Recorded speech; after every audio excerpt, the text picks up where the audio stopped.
Justice isn't just about locking people up. It's about getting the right people for the crimes committed through a fair process. Nigeria says it is prosecuting Boko Haram suspects to deliver justice for victims. But Human Rights Watch says many terrorism trials are falling short and that the top criminals may be escaping justice. So, are these trials delivering accountability or just moving cases through the system? That's what's coming up. I am Eddie Micah Jr., and you are welcome to Africa Link, the podcast connecting you to the stories that matter. Africa Link, every weekday here on DW. For more than 15 years, Boko Haram has left a trail of death and destruction across northeastern Nigeria. Tens of thousands have been killed, millions displaced, and entire communities torn apart. For many survivors, justice has been a long time coming, but now questions are being raised about the fairness of the trial process. For more on this, let's talk to Anyetie Ewang, researcher, Africa Division at Human Rights Watch. I also have my colleague Ben Adam Shemang, DW correspondent in Abuja, Nigeria. Hello, both of you. Welcome to Africa Link. Anyetie, victims want justice, and now you're saying the ongoing trials may not be delivering credible justice. Why? Thank you for having me on the program. I think that our piece has really found a lot of loopholes in the current practice. In the courtrooms where these trials are being held. From the fourth and the fifth phase of the trials that we observed in April and May, we could assertively say that these trials are failing to deliver justice for the gravest crimes committed during the Boko Haram insurgency. Rather than prioritizing those who are most responsible for serious international crimes, the prosecutions continue to face or focus largely on low-level suspects accused of providing material support to armed groups, and in situations where it is not clear the basis on which they actually provided the support that they're being accused of. For example, out of the 54 or so cases that we observed over the course of a few days, most of them involved material support offenses. And there was only one defendant who was charged with directly participating in a Boko Haram attack. And even that case didn't really proceed as it should because there was no evidence. So we're documenting a failing on the part of the authorities to ensure that they're prioritizing the most serious crimes for which we've seen victims out of the Boko Haram insurgency, and really other fair trial concerns, including convictions that are based largely on guilty pleas without any witnesses, without any supporting evidence, and an inadequate opportunity, or what appears to be inadequate opportunities for defendants to prepare an effective defense to their cases. Right. It's interesting what you're saying. What's your response to those that are saying that, well, before we get to the bigger crimes or the bigger trials, there are still those small trials that still need attention and the victims still will want that to be trialed for justice? There's that. But then you're also saying that you don't find that some of these trials are also credible enough. Is that, just to be clear, exactly where the line is here? I think that, with the sort of mass atrocities that we've witnessed in the last decade that have followed since the Boko Haram crisis emerged in the Northeast, it is time for victims to really see that justice is being done for these atrocities. But when the authorities focus on what appears to be low-level suspects, so we're seeing crimes such as selling Boko Haram gasoline or providing food for Boko Haram, and these are all crimes where we're not even sure how they occurred, whether there was any willingness, because let's not forget that it's a lot of terror for communities that are under siege from Boko Haram attacks. And in many cases, you don't have a choice in whether or not to do what you need to do to survive. And so I think that when we continue to see these sort of allegations or these sort of charges be the most obvious in the docket that in front of the judges, I think that there is a problem. It shows that the authorities are not actually prioritizing those who planned, ordered, and bear the greatest responsibility for atrocities that have come out of the Boko Haram insurgency. And that's what we need to see. So, we have issues like widespread abductions that we all know about. We have widespread killings. We have sexual violence by Boko Haram, but we're not seeing that come before the court. The overwhelming majority of the cases that we're observing involve allegations of providing food, shelter, transportation. And even though that is also there's also, questions about the credibility of these charges, because like I said, the authorities had no evidence to suggest that a lot of these charges were done willingly and willfully, right? It was really just a situation where people pled guilty, and the authorities went on to, or the judges went on to provide sentencing for these guilty pleas without really a question of whether or not they had defenses that actually stood for why they carried out those cases. So, I mean, it's a mix of different things, but the point is that we're not seeing the authorities focus on serious crimes in trials or proceedings that are really flawed and raise a lot of questions for credibility. So is this unprofessionalism or is this intentional? Because, the right things have to be done. But from what you're pointing out, all these major right things have not been done. So what do we call this? So absolutely, I think there is a lot of inefficacies in the justice system that needs to be plugged. First, starting with the law itself that is so broad and really focuses on material support offenses in a way that could actually criminalize victims, but more so in the way law enforcement actually go about documenting evidence when they make arrests. So I think it doesn't start from the courtroom. If we want to start from the courtroom or start from having arrested people and then going in, because this is what it appears to be. It appears that after people have been arrested and been in detention for many years, then the authorities go in to sort of find out what they were arrested for and bring charges. Like, we're doing it backward, and that's not how it's supposed to be. That's a very important point you raised there. I'm gonna come back to you to really focus on what needs to be done to right the wrongs, or the next steps that you believe should be taking to make sure that these are fair trials and that the actual criminals, alleged for now until proven guilty, of course, that they are the ones that actually face justice. Before that, though, let me go to Ben, because Ben, not just you, but people have heard what Human Rights Watch has said, latest criticism of the Boko Haram trials. What's been the reception of that on the ground? You see, Eddie, honestly, many Nigerians are not too happy the way the trials are going on.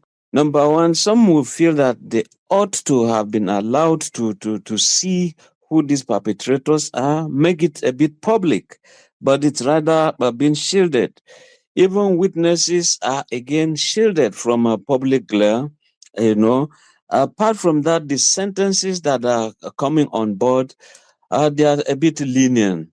When they say lenient, some people who went and killed, planned and executed it, and they are now getting life sentences as opposed to the killing. So some people feel that in order to serve justice against the perpetrators, they should get the same death sentence. They should also get the death sentences, not life sentences. Apart from that, society will be better if these people are removed from them.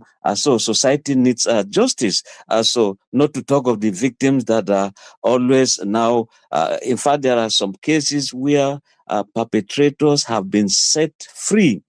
I recall this case where some people in Kaduna came out from a mosque. And so some of those who kidnapped them when the train from Abuja to Kaduna was attacked, those who kidnapped and got ransom were worshipping in the same mosque with them. And they said, what is happening? And the kidnapper or the terrorist said, I have repented. And government simply accepted that. So where is justice for that man? And what has been the response from authorities or government about all these criticisms, especially from Human Rights Watch, about how the ongoing Boko Haram trials are going? Well, government would not come out clearly and say they are wrong in terms of these criticisms. But what the response we are seeing is via the security agencies that are prosecuting, who are now appealing against the sentences that have already been passed, which means life sentences. They want death sentence, so to speak. So by that, therefore, they are acting on behalf of government. But for Minister of Information or a government official to now say, oh, we agree with you, the sentences are lenient. No, government is not coming out that way. But Nigerians are feeling that truly the sentences are just too very light in terms of the trials that are going on. When you just see that some people have just been, they just say they've just been set free just like that. Some people feel no.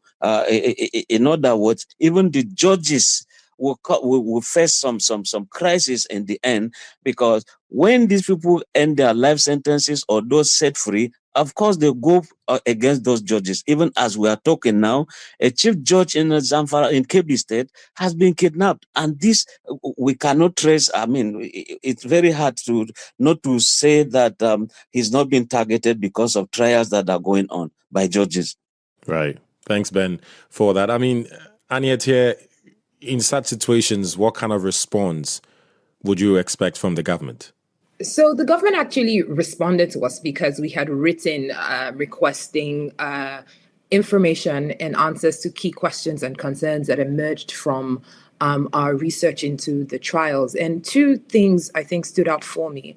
One was the response from the Legal Aid Council of Nigeria, which was which served as a defense or provided defense counsels for most of the suspects charged before the courts.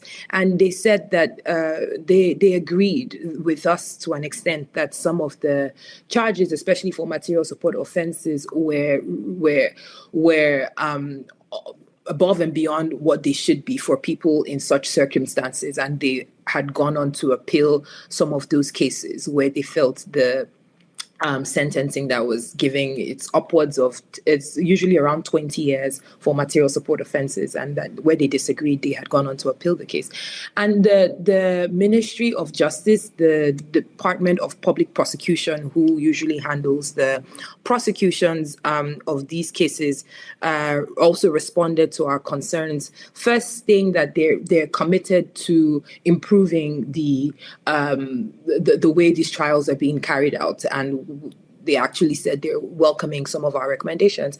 But then I think one of the things that really stood out for us was the fact that they mentioned that prosecuting material support or focusing on material support was part of their strategy towards ensuring that they're breaking down all of the channels for these groups to be able to thrive.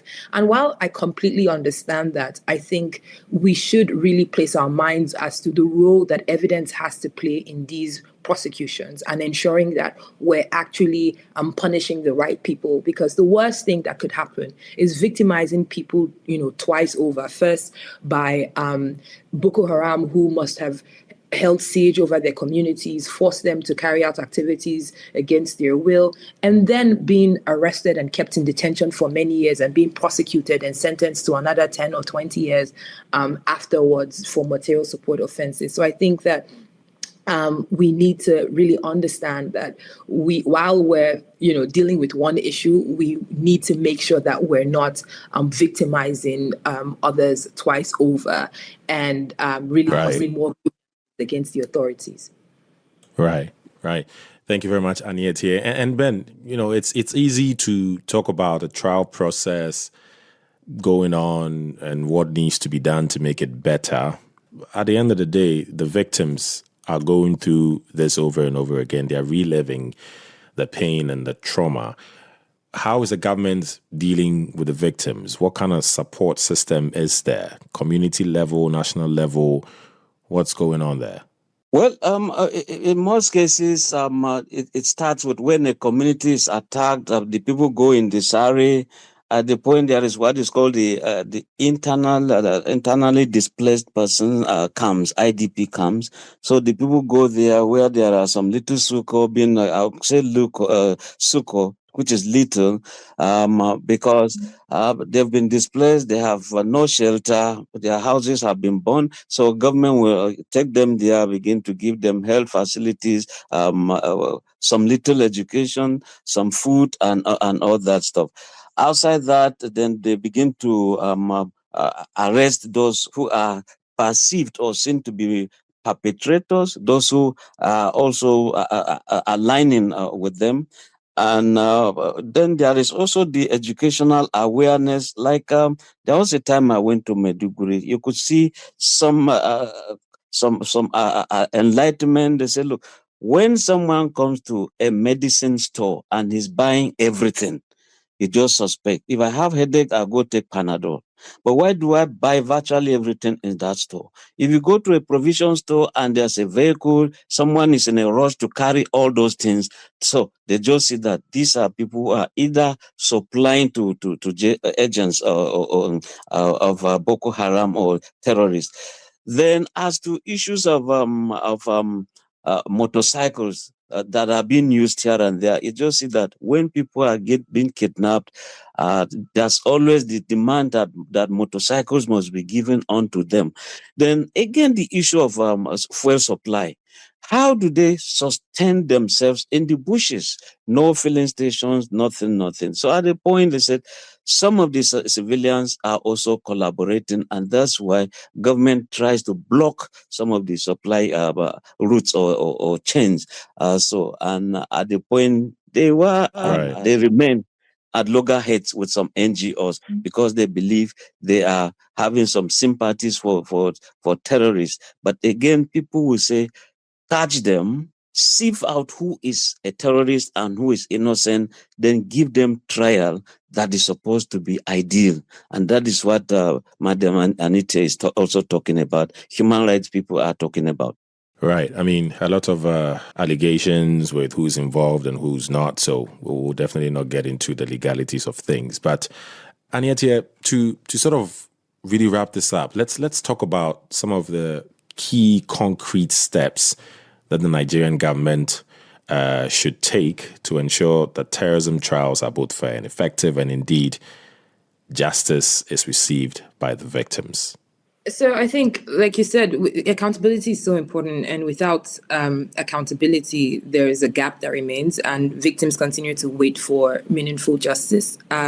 In terms of what the authorities need to do to ensure that we're actually seeing justice and accountability, I think first and most importantly, they need to prioritize investigations and prosecutions of those most responsible for serious crimes, rather than continuing to devote all of their time and attention to prosecuting material support offenses like supplying food, or even selling petrol to Boko Haram when we're not sure the circumstances under which people did this, whether they were forced to do this or not. They should also ensure that all prosecutions are supported by credible and sufficient evidence, including witness testimonies and actual documentary evidence where it's available, instead of relying primarily on guilty pleas and confessional statements. And I think most importantly, they should guarantee defendants adequate time and facilities to prepare their defense, so that we actually see trials. Right now, what we see looks more like a rehearsed scene. You know, the prosecution brings the charges, the defense counsel says, "Oh, no objections." The defendants plead guilty to these material support offenses, and where what appears to be more serious crimes emerge in the charges, they plead not guilty, and then the prosecution goes on to drop the non-guilty charges because there's no evidence to sustain them, and move to convict or ask the courts to convict the defendants based on the guilty pleas, which are usually for material support offenses. So this just doesn't work. There are no trials. It's not adversarial. And I think that it really defeats the entire purpose of having these trials in the first place, the resources and the time. And most importantly, we need to see amendments to the Terrorism Prevention Act that narrows the scope of material support offenses so that it does not criminalize people who may have acted under coercion or duress. We really need to see that the law protects people who could not safely report terrorist activities or whose involvement was minimal because of fear of the group. We need to see accountability for serious crimes that are committed by all parties to the conflict. I think that's also something that's really important. For now, we're seeing a focus on crimes committed by Boko Haram, and it's not even being done well, because we're not seeing those who are most responsible for the atrocious crimes being brought to court. In many of these cases, very few really focus on the most atrocious crimes. But I think it's important to say that we also need to see cases against security forces who've also been accused of carrying out atrocities within the context of the Boko Haram insurgency. And so far, we've not seen a lot of progress in that area. Right. Are you optimistic? I mean, you found the issues, you've reached out to authorities, they've given you their response. Do you think anything will change, and how soon? We hope that things will change. I think the authorities have been receptive to our findings and our concerns. We're also reaching out to other institutions that are in one way or the other supporting or have a reason to observe the trials as well. I think it's an all hands on deck kind of situation. We need to drive home the right recommendations and actually follow through to ensure that the authorities are adopting our recommendations and really working towards making the trials better, as they have committed to in their response to us. And I think in a lot of the public statements they make about these responses. So we need to move from those public statements to actual efforts to make sure that the trials are better and are better use of our resources and our time. Right. Thank you very much, Aniette here. And thanks a lot to the both of you. This is something that we are definitely keeping our eyes and ears on. Our correspondent, Ben Adam Shemang, is on the ground, and we'll definitely keep listeners informed of how things go. Many thanks to you, Aniette Ewang, researcher, Africa Division at Human Rights Watch. Thanks to you too, Ben Shemang, DW correspondent in Abuja, Nigeria. Thank you and welcome. Yes, thank you so much for having me. Pleasure is mine. For many in Nigeria, especially victims of Boko Haram, it's a big blow if true justice and accountability is not achieved. If we want to really arrest the situation, we have to also get the sponsors to answer for whatever they are said to be doing. Trial of Boko Haram suspects, as the case may be, is a sign that government is committed to the fight against insurgency and insecurity in Nigeria. But the main concern is that if you look at the category of people being tried, they are just access to either crime, or they are people who are by chance refusing to inform authority as the law requires for any crime being committed, especially at that level of insurgency or kidnappings. So the most important thing is that government and the agencies responsible for the trial, as part of the kinetic, components of the fight against terrorism, should be able to up their games. Suspects that have been identified by America and the United Arab Emirates with all the facts, but they are nowhere to be found. I don't know whether already the United Arab Emirates government have already tried them and jailed them. But the reality is that in Nigeria, people are not convinced with the approach of the trial, especially now when you look at this issue of surrendering of commanders and other Boko Haram members that are coming back after being rehabilitated into the society. The government needs to do more on this. The fight against terrorism doesn't end on the battlefield. It continues in the courtroom. If justice is to honor Boko Haram's victims, It must be built on strong evidence, fair trials, and accountability for those who planned the violence, not just those caught in its shadow. What do you think? Share your thoughts on Facebook and TikTok at DW Africa. Listen to us on Spotify or wherever you get your podcasts, and subscribe to our DW Africa YouTube channel so you never miss an episode. This show was co-produced and edited by Isaac Mugabe, and I am Eddie Micah Jr. Thanks for listening.